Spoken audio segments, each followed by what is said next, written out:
안녕하세요.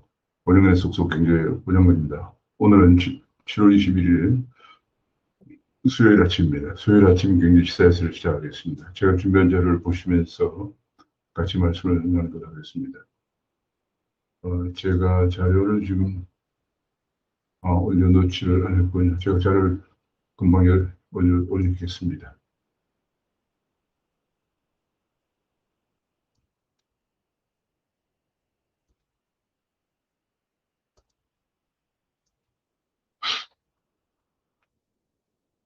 귀에 쏙쏙 들어가도록 경제기사를 쉽게 쓰여드리는 명품 시사회를 7월 21일 아침입니다.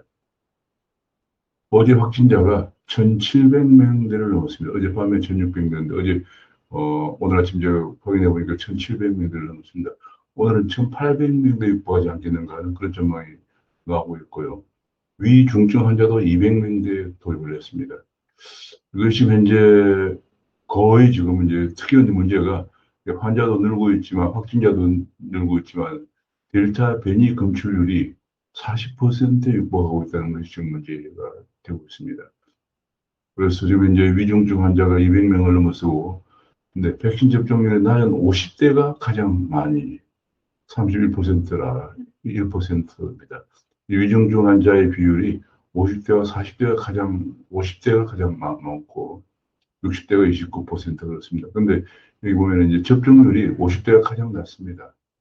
낮기 때문에 결국은 이 백신 접종과도 관련이 있는 것이 아닌가 하는 그런 분석이 나오고 있고요. 이게 지금 이번 4차 대유행은 1, 2, 3차 대유행 때와 빈수가 다르다. 특히 이제 델타 변이 바이러스가 폭발적 감염력이 확인이 되고 있고, 위중증 환자도 200명대를 넘고 있다는 것이 문제가 되겠습니다.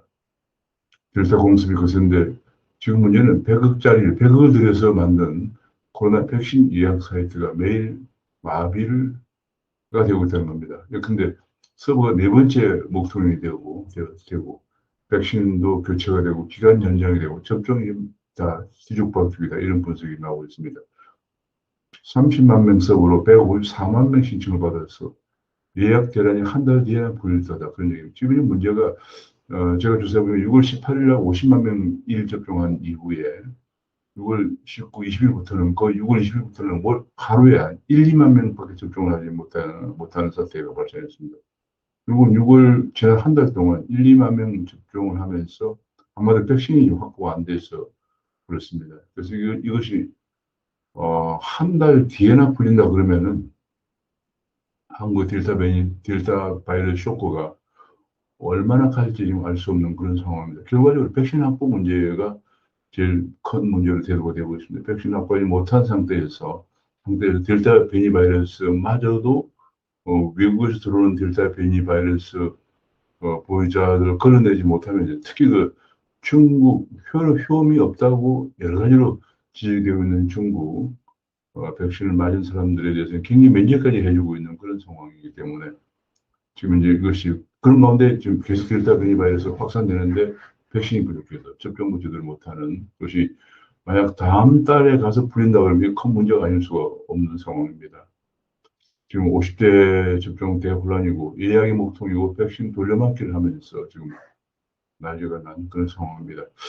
지금 백신 접종에 대해서 무계획, 무원칙을 더 이상 있으면 안 된다. 백신 종류나 수량을 투명하게 공개하고 그런 것들을 접종에 꼬이지 않게 해야 된다. 예약 시스템도 개선해야 된다. 그런 지적이 나오고 있고 이대로 가면은 5차 대유행까지도 피할 수 없다. 지금 이제 백신 이게 지금 7월, 6월 하순부터 접종이 안 되기 시작한 하루 한 50만 명 정도 접종하는 것이 하루 1, 2만 명 들리는 것이 7월 그리고 다음 달까지 간다 그러면 이건 뭐 5차 대유행까지도 예상될 수 있는 좀 암담한 그런 상황이 되고 있습니다. 그런 가운데 민노총은 지금 지난번 8천 명 집회한 것에 대해서 명단을 안 내고 또 세종시에서 오늘 499명 신고해서 또 집회를 한다 그런 얘기가 나오고 있습니다. 보면 지금 뭐 막무가내입니다. 민노총은 뭐 우리나라에서 예외적인 조직인지 막무가내입니다. 자 여기 나왔습니다. 작년 8월 광복절 집회 당시 참석자를 찾느라고 사흘 만에 통신기지국을 접속해서 정보를 다 요구하고 그걸 또 1세대는 사랑제일교회를 압수수색까지 하면서 완벽하게 쉽게 얘기하면 그냥 잊었듯이 뒤졌어. 정대와 너무 다른 대응을 하고 있다는 지적이 지금 나오고 있습니다. 지금 우리 그 아덴만에 파견했던 301명의 장병들이 코로나 회군이라는 말이 등장했습니다. 코로나 회군. 전투가 아닌 방역에 졌다. 그런 얘기입니다. 301명의 기국에서 14명은 병원을 이송했다. 그런 얘기가 나오고요. 전투 중 부상도 아니고 백신이 준비 안 돼서 이런 일이 생긴 것에 장병들은 분통을 터뜨리고 있다. 그런 얘기가 나왔습니다. 파병 후에 5개월간 백신 계획이 아예 없었다. 그런 어, 조사 결과가 나오면서 정말 안이한 분에 대해서 더 이상 뭐 할 말이 없다. 대통령도 질책하겠다 합니다. 청해부대원들이 40도 고열을 호소했지만 감기약 부활이 전부였다. 이런 불평, 이런 하소연들이 나오고 있습니다. 장병 14명은 병원 입원하고 287명은 분산 격리를 하고 있다.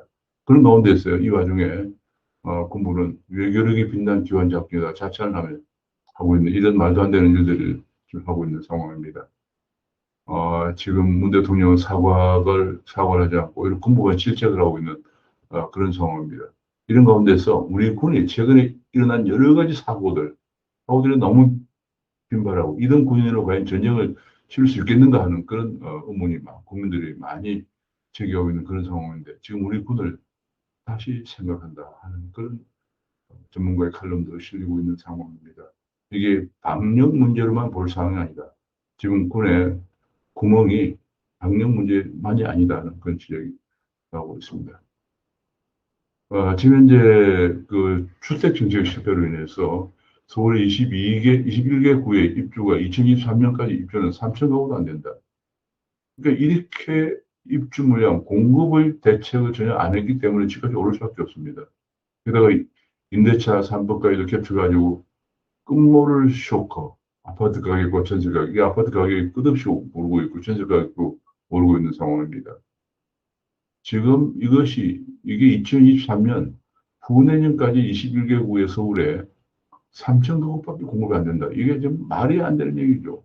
근데 문제는 이 정책의 실패가 집은 지으면 한번 공기가 대체로 한 뭐 4, 5년씩 걸리기 때문에 적어도 3, 4년은 걸리기 때문에 이 앞으로 당분간은 이게 이런 집값 상승과 전세값 상승이 계속된다는 얘기죠.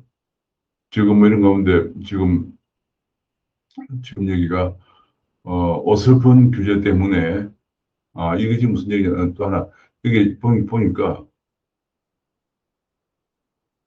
성산 시형 같은 여기 좀 그냥 찾아보면 이런 가운데 며칠 전에 재건축할 때 집주인의 실거주 2년을 의무화한 것을 백지화를 한 지가 일주일 지났습니다. 일주일 지나자 전세값이 하락하기 시작했다는 겁니다. 매물이 서울 음마아파트 같은 경우에 72건에서 163건을 증가합니다. 그러니까 집주인이 실거주 의무를 하지 않게 하는 조치를 취소하자 자연적으로 전세 매물이 증가하는 거죠. 전세가 증가하면서 전세 가격도 하락세로 돌아섰다. 그러니까 이게 지금 정부의 어설픈 조치들이 얼마나 지금 부동산 공급도 그리고 전월세 난을 초래하고 있었던 걸 알 수가 있는 거예요. 요 하나 조치한 것으로 인해서 벌써 이런 효과가 나타나고 있습니다. 실거주 대목 뽑히자 음마 전세가 쏟아지고 있다. 뭐 쏟아질 정도는 아니고 백지화 발표할 때 74건이었는데 163건으로 일주일 만에 증가하고 있다. 그런 얘기고요. 성산시형에도 전세 매물이 일주일 새 22건에서 40건으로 증가하고 있다. 노원구에서도 46건에서 55건으로 증가하고 있다. 그러니까 집주인의 이 실거주 의무를 폐지하자 이렇게 전세 매물이 나오면서 전세 가격이 하락하는 그런 모습을 보이고 있습니다. 그런 가운데 정부는 계속 공급도 안 되는 속에서 공급은 공공주택으로 해야 한다. 공공공급을 해야 한다. 민영 공급이 아니고 공급이라는 것이 이제 재건축이나 재개발할 때 토지주택공사가 그걸 전부 선납받아가지고 선납받아서 토지주택공사가 시행사가 되어서 건설회사들 시공사를 거느리고 일을 하겠다, 공급하겠다 이런 얘기가 나왔고요. 그리고 그 선납받은 택지에 대해서는 나중에 4, 5년 뒤에 주택이 공급될 때 정산하겠다 이런 얘기를 했어요. 이것이 공공주택인데, 공공주택 공급 개념인데, 그렇게 선정된 사업에서 52곳 중에서 27건이 비어거리고 있다. 주민 동률이 10% 미치 못하고 있다는 얘기입니다. 그러니까 아무래도 주민들이 그런 방식의 공공공급에 대해서 호응을 하지 않고 있다는 얘기죠. 예컨대 지금, 아니, 우리나라에 얼마나 좋은 건설회사가 많고, 많은 주민들은 그런 좋은 건설회사들의 주택 브랜드를 지금 가지고 하는데, 토지주공사가, LH공사가 건설한 주택에 재건축, 재개발 안 들어가겠다는 얘기죠. 안 하겠다는 얘기죠. 근데 왜 이렇게 공공공급만 주장하느냐는 것이죠. 참 답답합니다. 부산 단감 사고도 철회해달라고 지금 주민들이 요구하고 있다. 주민비대위에서 국토부에 요구를 했다. 그런 얘기가 나오고 있고요. 그러다 보니까 마용성은 2년 내 78가구밖에 공급이 안 된다. 입주 물량이 시가 마르고 있다는 얘기가 보도되고 있습니다. 전세 보증 규제는 보증도 규제는 한 발 뺐지만은 보증도 이런 정책들이 오락가락하면서 국민들에게 불신만 초래하고 있다 그런 얘기입니다. 지금 전세 보증 가입을 의무화했는데 생계형 임대사업자들이 반발을 하자 보증금 5천만 원 이하는 제외한다. 뭐 이런 얘기를 했습니다만 되게 이 지금 임대사업자들에게 보증보험을 가입을 의무화하니까 비용이 드는 거죠. 그래서 주민들이 반발하고 있다는 얘기고요. 김현미 장관, 전 장관이 집을 팔아라고 바라는 이후에 서울 아파트 가서 평균 4억이나 올랐다.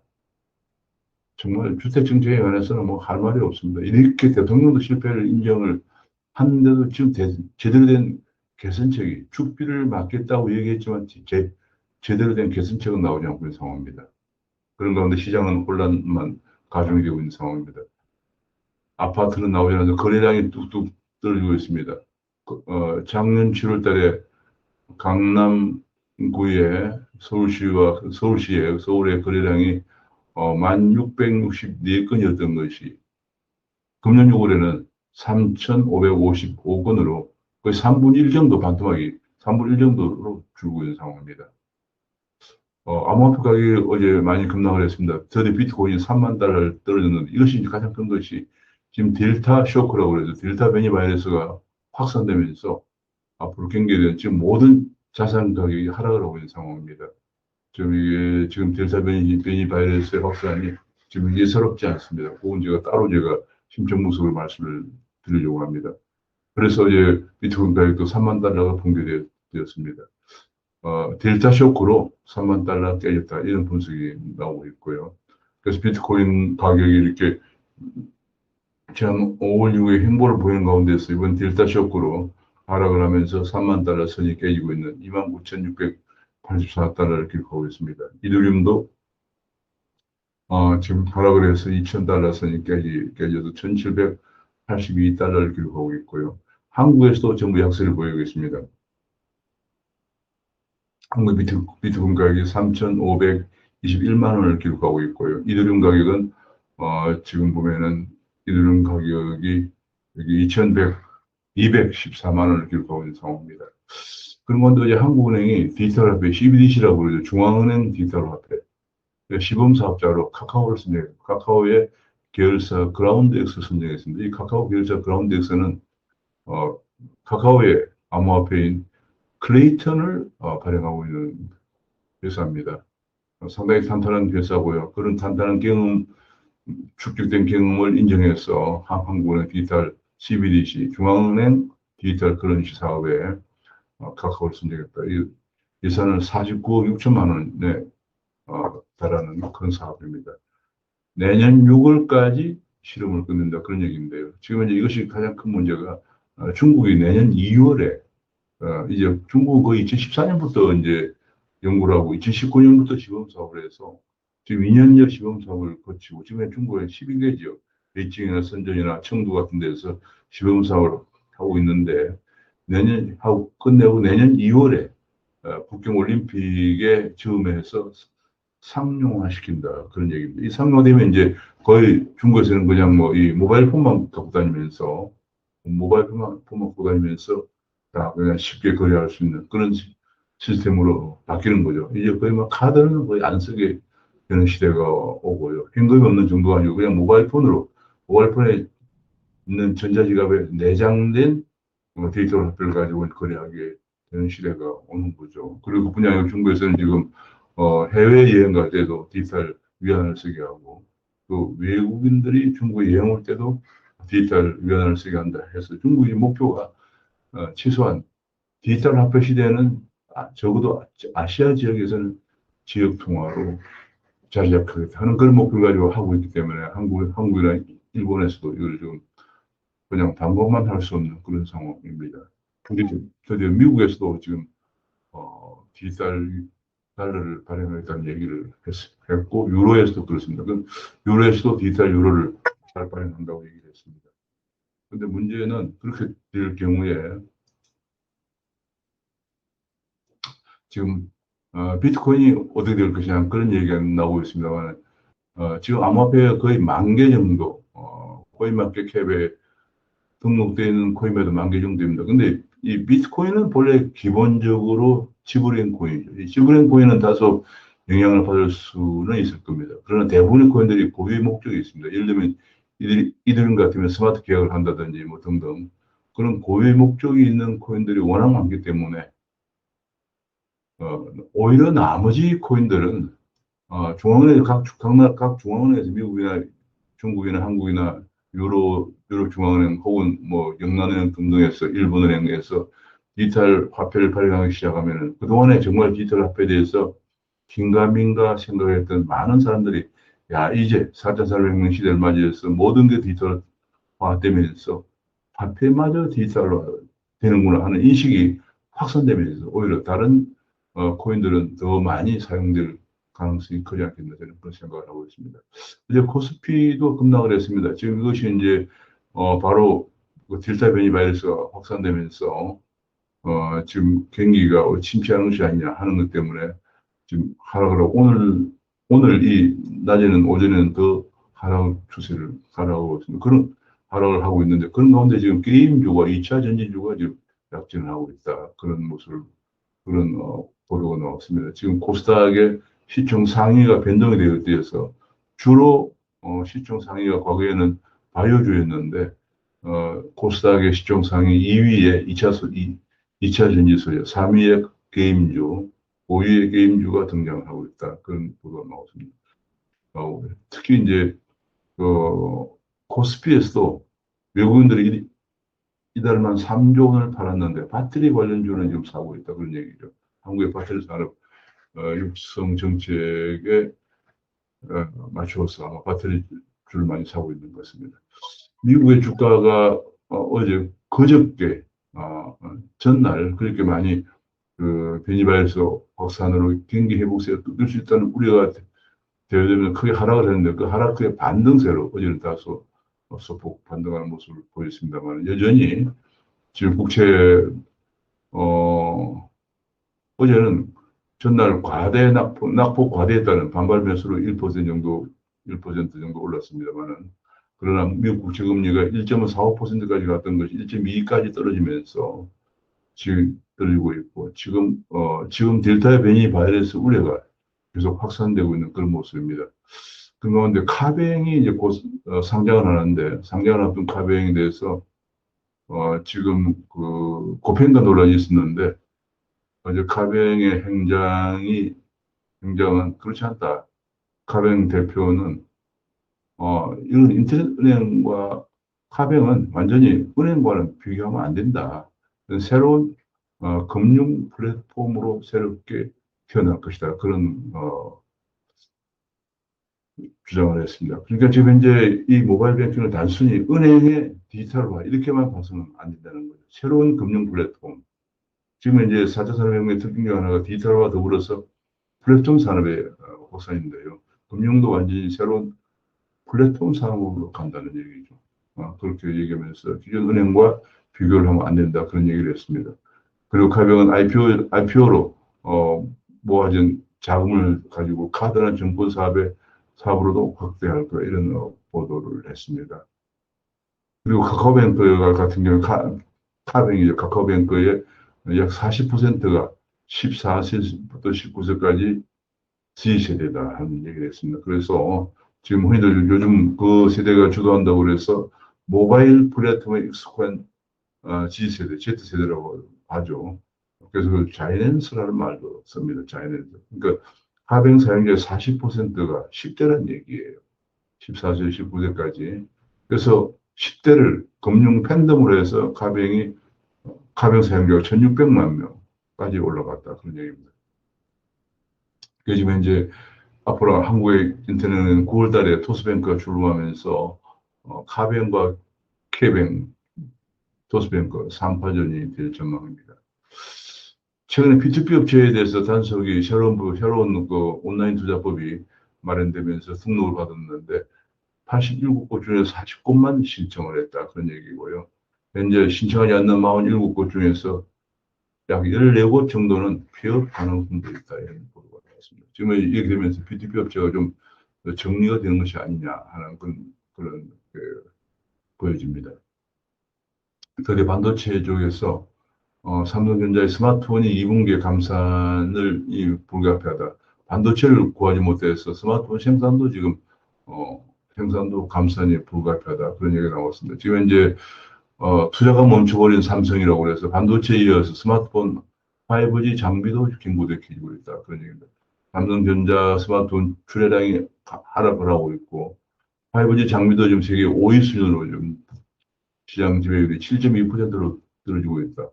하웨이가 30%, 에릭슨이 29%, 노키아가 18%, 그 다음에 GTE가 11%, 삼성이 7%밖에 안 되고, 장비에도 경고등이 켜지고, 반도체도 지금 경고등이 켜지고 있죠. 반도체도 지금, 미국의 인텔이라든지 대만의 TSMC가 약진하고 있는 가운데서 투자가 안 되고 있고요. 스마트폰만 해도 지금 위기에 공처해 있는 삼성전자가 총체적으로 지금 리더십 공백으로 초객차가 흔들리고 있다. 이런 보도가 나왔습니다. 그런 가운데 어제 삼성반도체의 화성 공장을 방문한 여당 대표, 송영길 대표가 8월, 어, 8월 특사 얘기를 꺼냈습니다. 특사 가능성이 있다. 그런 언급을 했습니다. 이제 기업들이 너무도 복합 대전환 시대다. 미중 갈등, 기후변화, 에너지 전환, 인구 절벽, 팬데믹 등 너무 중첩된 복합 대전환기에 그야말로 예측이 힘든 초불확실성 시대에 들어서고 있기 때문에 기업도 위기 담당관을 두고 시나리오별로 대응을 해야 한다. 이런 분석도 저희들 상당히 주목이 되는 분석이라고 생각됩니다. 그런 가운데 지금 메타버스가 주목을 받고 있습니다. 메타버스는 메타라는 것이 이제 가상이죠. 버스는 유니버스, 가상세계라는 거죠. 가상세계가 주목을 받고 있는데요. 지금 스마트폰 다음을 이끌 것이 바로 다음 세대가 메타버스 플랫폼이다. 이런 주장이 나왔습니다. 그래서 KT가 최근에 메타버스 플랫폼 이프렌드라고 하는 것을 출시했는데 반응이 굉장히 좋습니다. 지금 10대 위주의 제페토는 네이버의 메타버스 플랫폼인데 네이버의 제페토와 쌍벽을 이루면 SKT의 이프렌드가 쌍벽을 이루면서 메타버스에 이것이 바로 메타버스죠.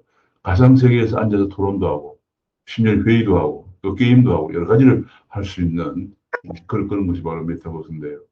그래서 이 메타버스 관련된 이런 것들을 이제 아이템들을 만들어내고 하는 이런 것들은 지금 플랫폼들이 굉장히 주목을 받고 있습니다. 그래서 바로 이런 것들을 만들어내는 그 벤처 회사들. 그런데 자이언트 스텝이라고 하는 것은 바로 자이언트 스텝은 최근에 주가 상승률이 7월 상승률이 86%에 올라갔다. 자이언트 스텝이라는 회사는 지금 현재 SM 소속의 아이돌 그룹의 아바타를 만드는 회사인데요. 바로 그런 거죠. 아바타를 이렇게 만들어서 가상세계에서 활동하게 하는 그런 회사인데 지금 굉장히 주가가 급등하고 있고 또 많은 지금 현재 이러다 보니까 앞으로 이 메타버스의 시장 규모가 2025년 몇 년 뒤에 300조 원까지 될 것으로 전망이 되고 있습니다. 그러다 보니까 이 메타버스와 관련된 이런 기업들의 금융 투자 회사들, 벤처 투자 회사나 창업 투자 회사 이런 데서 관심을 가지고 많이 투자하고 있는 그런 상황이고 그러다 보니까 주가도 올라가고 있는 그런 상황입니다. 그런 건데 미국의 메타버스 공룡 로블록스가 한국에 진출한다. 그런 보도도 나오고 있습니다. 어제 미국에서 베이조스가 아마존의 설립자죠. 제프 베이조스가 드디어 우주선을 타고 우주의 경계를 터치다운했다. 그런 보도가 나왔습니다. 며칠 전에 바로 7월 11일에 버진 갤럭시라고 버진 그룹의 리차드 브랜슨이 버진 갤럭시 타고 갔는데 이번에 며칠 바로 7월 20일에 이어서 바로 제프 베이조스가 블루 오리진이라는 우주선을 타고 바로 우주 공간에 가서 몇 분 동안 3, 4분간 무중력을 체험하는 데 참여했다. 이게 되면서 이제 앞으로 이제 우주 여행 시대가 열리는 거죠. 이것이 지금 그냥 뭐 단순한 게 아니고 바로 억만장자들이 진짜 목표는 2040년에 1조 달러의 우주 산업을 목표로 하고 있다. 그런 얘기예요.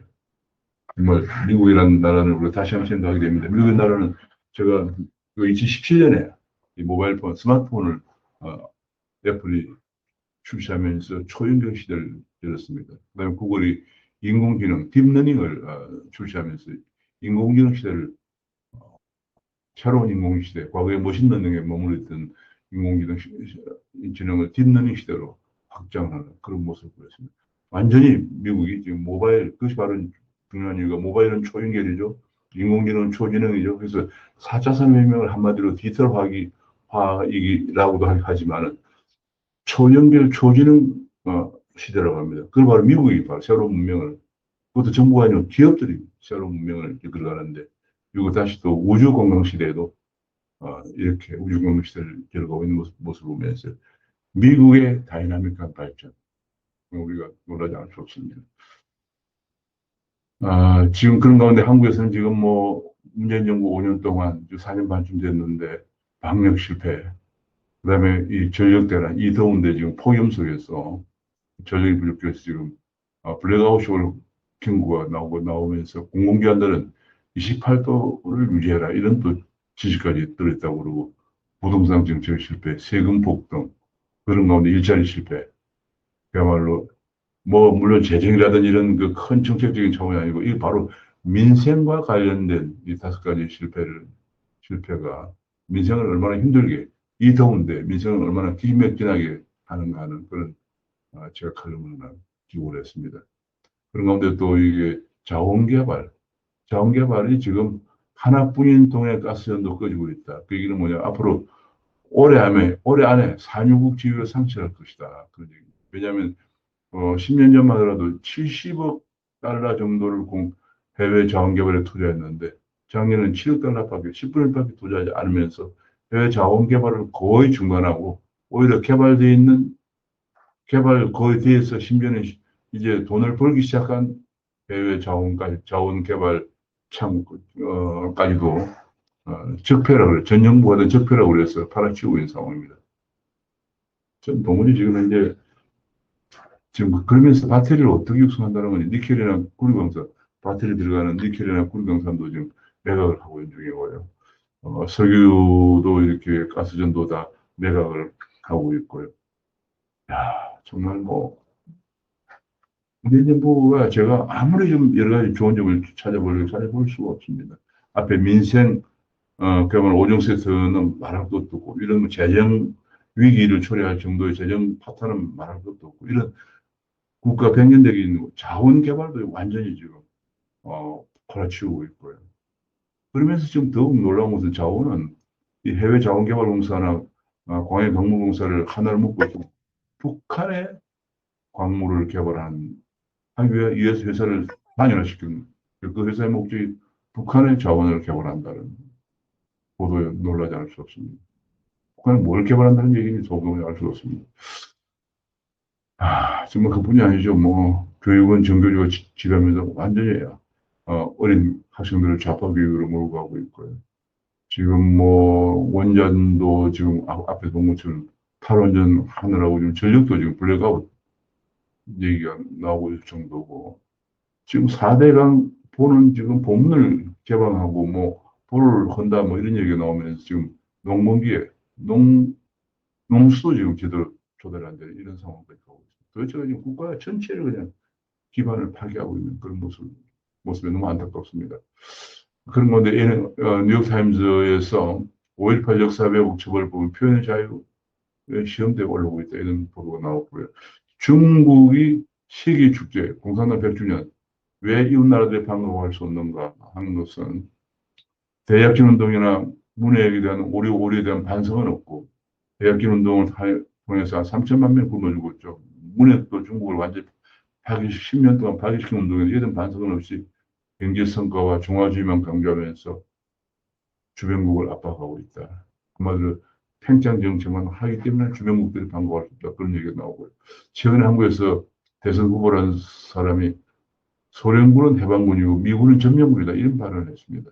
이건 바로 세계 공산화를 노린 선동술인데 우리가 거기에 휘말리고 있다. 이런 보도가, 이런 분석이, 지적이 보도가 되었습니다. 그러니까 대한민국 건국은 카이로 회담에서 신다통제 결정 거쳐서 대한민국이 건국되었는데 한반도에 당시에 있던 일본군의 무장해제를 위해서 미국과 소련군이 주둔을 했는데 미국은 신다통치를 위한 군용과 건국 준비단 역할을 맡아서 대한민국 건국을 도와준 데 비해서 소련은 일본이 항복의 직전에 소련이 북한을 들어와서 민간 약탈을 일삼았는데 지금 완전히 잘못된 사실들을 심지어 대선 후보가 이런 언급을 했다는 사실에 우리가 놀라지 않을 수 없습니다. 지금 아프가니스탄 문제가 간 문제가 굉장히 심각합니다. 이게 꼭 1975년 베트남을 닮아간다 그런 얘기입니다. 지금 이제 베트남은 1973년에 평화협정을 8.1 평화협정을 닉슨 행정부와 북베트남이 체결한 이후에 정식 체결하고 미군이 철수한 이후에 바로 75년에 북베트남의 공세로 남베트남이 붕괴가 되면서 완전히 공산화되면서 사이공의 많은 우파 인사들이 캠프로 저 캠프로 잡혀 들어가면서 거기에 안 가기 위해서 워터피플이 수만 명이 탄생을 했었죠. 지금 아프간이 바로 트럼프 행정부가 텔리반과 평화협정을 체결한 이후에 미군이 철수했고 미군이 철수하고 난 뒤에 상당 지역을 텔리반이 장악하면서 지금 친미 세력들은 지금 가족들 2,500명이 약 탈출을 하고 있다. 그런 얘기가 보도되었습니다. 참 이게 정말 아프가니스탄이 월남을 닮아간다 하는 것에 대해서 월남 평화 역사를 닮아간다는 것이 이게 정말 어, 안타깝지 않을 수 없습니다. 지금 대한민국에 계속 좌파들은 미군 철수를 외치고 있습니다. 평화협정 주장하고 그래서 종전협정, 평화협정 주장하고 미군 철수를 외치고 있습니다. 이게 그런 얘기를 들어보면 꼭 남의 얘기 같지 않다. 이런 베트남과 아프가니스탄 얘기가 남의 얘기 같지 않다. 그런 안타까운 생각도 듭니다. 오늘은 여기서 마칠까 합니다. 지금 아무튼 지금 가장 큰 것이 델타 변이 바이러스가 충격이 계속되면서 지금 이것이 예사롭지 않다. 지금 특히 그 델타 쇼크가 다시 회복되던 글로벌 경제를 다시 침체시키는 그런 더블집을 가져오면서 우리가 있다는 것 때문에 세계에서 자산 가격이 모두 폭락하는 그런 사태를 보이고 있는데 우리나라 특히 지금 백신 확보 안 돼서 지금 접종을 제대로 못하고 있는 그런 안타까운 현상이 지속이 되고 있습니다. 오늘 여기서 마치겠습니다. 감사합니다.